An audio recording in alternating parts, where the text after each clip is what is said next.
9h30, 11h sur Europe 1.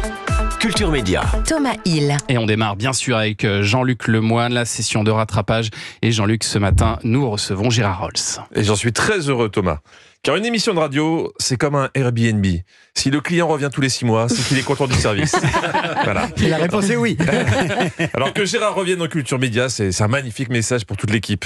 Faut dire que Thomas est au petit soin avec ses invités. Hein. Je l'adore. Ah là là là, mais vous l'avez dit, vous l'avez bien présenté. Et puis la dernière fois, vous avez fait un portrait sonore en commençant par un extrait des 3 cafés gourmands.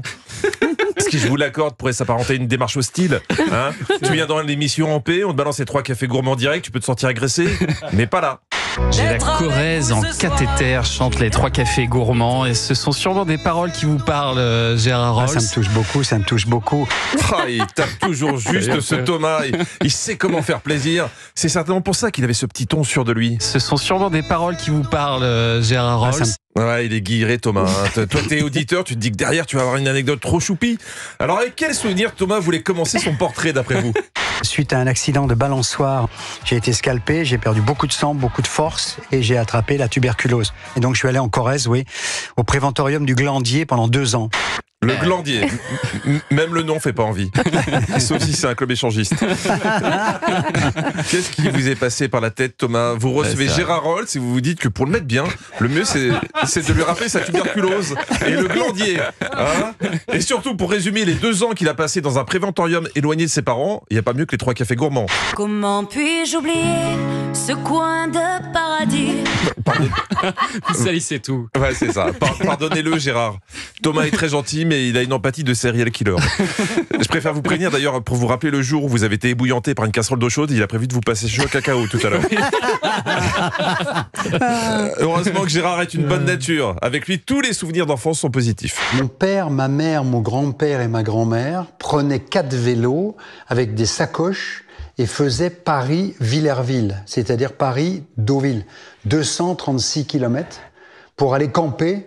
Les Misérables à côté de l'enfance de Gérard Rolls, c'est un goûter d'anniversaire. Oh, moqueur. Non, mais c'est. Mais pourquoi ils s'infligeaient ça, votre famille? Et quand ils arrivaient, ils se flagellaient avec des orties fraîches pour fêter ça, et ils croquaient dans les hérissons pour faire des cure-dents.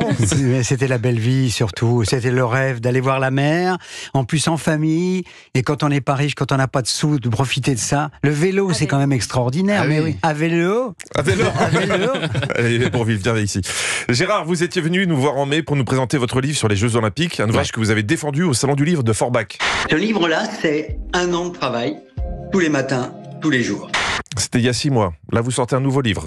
Oui. Donc, a priori, Gérard a un peu moins travaillé celui-là. Hein. Non, pareil.